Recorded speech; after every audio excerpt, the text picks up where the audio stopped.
बिस्मिल्लाहिर्रहमानिर्रहीम, अस्सलामु अलैकुम। Welcome to construction hacks. आज की ये हमारी प्लानिंग फ़ेज़ की फ़र्स्ट वीडियो है।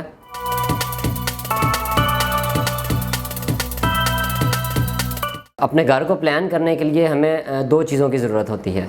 Number 1 orientation and number 2 standard size of different elements. तो इस वीडियो में हम आज ओरिएंटेशन को डिस्कस करेंगे कि आपके घर के जो ओरिएंटेशन है, यानी कि घर के डिफरेंट जो आपके एलिमेंट्स हैं वो किस किस लोकेशन में प्लेस होने चाहिए, ताकि आप राइट अमाउंट ऑफ एनर्जी जो है वो प्रिजर्व कर सकें। एक बेहतरीन ओरिएंटेशन वही होती है कि आपको during day time before sunset आपको लाइट ऑन ना करनी पड़े, यानी कि आपके घर में इतनी अमाउंट ऑफ एनर्जी आए ताकि आपको डे टाइम में जो हमारी आर्टिफिशियल एनर्जी है उसको कंज्यूम ना करना पड़े। तो इसके लिए कुछ टिप्स हैं एंड कुछ इंजीनियरिंग रूल्स हैं जिनको फॉलो करते हुए हम जो है वो अपने रेजिडेंस को एक वेल ओरिएंट कर सकते हैं। तो हम आए उसको उन रूल्स को डिस्कस करते हैं। नंबर 1 पे हमारे पास आ जाती है कि मेन एंट्रेंस। आपके घर के जो मेन एंट्रेंस है या आपका जो फ्रंट एलिवेशन है, फ्रंट साइड है, वो किस साइड डायरेक्शन में होना चाहिए। तो वो प्रेफरेबल यही होता है कि वो आप ईस्ट में रखें, क्योंकि हमारा जो सन है वो ईस्ट से ही राइज़ होता है और सन ही जो है वो एनर्जी का सबसे बड़ा रिसोर्स होता है। इससे क्या होता है कि एक तो आपका जो फ्रंट एलिवेशन है वहाँ आप एक विंडो प्लेस करें, जिससे आपकी एक तो जो है एस्थेटिक व्यू भी बेहतर हो जाता है, और दूसरा क्या होता है कि आपको जो है एनर्जी भी जो है वो फ्रीली एनर्जी जो है वो मिलती रहती है।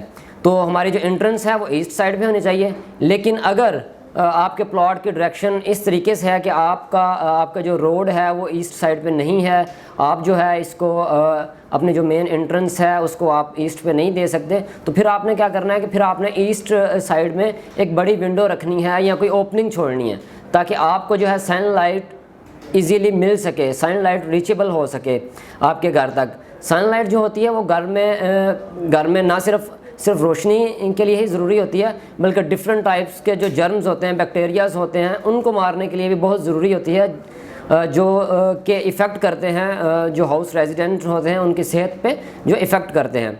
तो इसलिए आप कोशिश करें कि आपकी जो मेन एंट्रेंस है एंड मेन एलिवेशन है वो आपका ईस्ट की तरफ हो। अगर आपका मतलब के प्लॉट की डायरेक्शन इस तरह नहीं है कि आप ईस्ट पे नहीं रख सकते, तो फिर एक बड़ी ओपनिंग ज़रूर रखें। इसके बाद हमारे पास आ जाता है नंबर 2 पे बेडरूम, कि आपका बेडरूम किस साइड पे जो है प्लेस होना चाहिए। तो इसके लिए जो परफेक्ट है वो साउथ साइड होती है।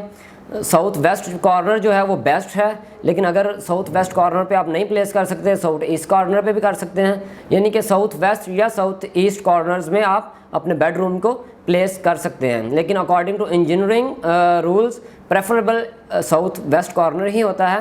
लेकिन आप इन डायरेक्शंस को अपने जो लेआउट है, आपका जो प्लॉट है, उसके डायरेक्शन के मुताबिक चेंज भी कर सकते हैं। इसके बाद हमारे पास आ जाती है नॉर्थ, कि हमारे नॉर्थ पे क्या आना चाहिए। हमारे नॉर्थ पे जो आपके जितने भी वाटर एलिमेंट्स हैं, लाइक स्विमिंग पूल या वॉशरूम वगैरह, तो इनको आप नॉर्थ में प्लेस करें। इसी तरह अगर नॉर्थ में आपके पास स्पेस नहीं है तो आप इनको नॉर्थ ईस्ट कॉर्नर में भी प्लेस कर सकते हैं, लेकिन प्रेफरेबल नॉर्थ कॉर्नर में ही हैं। इसके बाद हमारे पास आ जाता है किचन की जो आइडियल है वो साउथ ईस्ट कॉर्नर होता है। किचन की ideal location south east corner है। साउथ ईस्ट कॉर्नर में आप किचन को प्लेस करें, और आपका जो फेस है जब आप कुकिंग कर रहे हो, यानी कि आपकी जो स्लैब है वो ईस्ट की साइड पे होने चाहिए, ताकि जब आप कुक कर रहे हो तो आपका फेस जो है ईस्ट की तरफ हो। इसी तरीके से किचन को मेन एंट्रेंस के सामने प्रोवाइड करने से आप अवॉइड करें। इसके बाद हमारे पास आ जाते हैं वॉशरूम्स की जो लोकेशन है वो आपके नॉर्थ वेस्ट कॉर्नर होता है। आप जो प्रेफरेबल लोकेशन है वो नॉर्थ वेस्ट कॉर्नर है, कि आप अपने वॉशरूम्स को नॉर्थ वेस्ट कॉर्नर्स में प्लेस करें। यही एक वॉशरूम्स के लिए आइडियल जो है वो लोकेशन है। वॉशरूम्स को कभी भी आप साउथ या साउथ वेस्ट या साउथ ईस्ट पे प्लेस नहीं करें।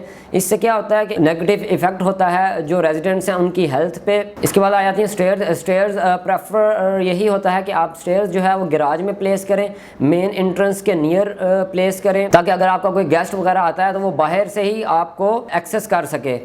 तो इसके बाद लास्ट में हमारे पास आ जाता है कि रूम्स की शेप्स क्या होनी चाहिए। ओरिएंटेशन तो हमने डिस्कस कर ली कि आप इधर इन कॉर्नर्स में ओरिएंट करें इन चीज़ों को।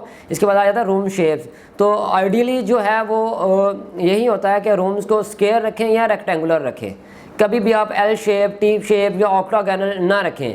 लेकिन अगर आपको मजबूरी है, आपका प्लॉट जो है उसकी डायरेक्शन ही ऐसी है या उसकी कटिंग ऐसी है, तो फिर आप इन शेप्स पे जा सकते हैं।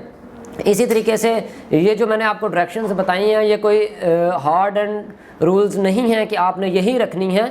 ये इंजीनियरिंग रूल्स हैं। अगर आप इनको प्रेफर करेंगे तो आपकी एक घर की एस्थेटिक लुक जो है वो बेहतर होगी, आपको प्रॉपर जो है वेंटिलेट होगा आपका घर, प्रॉपर एनर्जी मिलेगी अगर आप इन रूल्स को फॉलो करेंगे। लेकिन अगर आप देखते हैं कि आपका जो प्लॉट है उसकी डायरेक्शन इस तरीके से नहीं है कि आप इन रूल्स को फॉलो कर सकते हो, आप इनमें चेंजिंग्स कर सकते हैं, लेकिन आपने कोशिश मैक्सिमम यही करनी है कि जिन जिन चीज़ों को आप इन राइट डायरेक्शंस में प्लेस कर सकें, उन चीज़ों को आप इन्हीं डायरेक्शंस में प्लेस करें।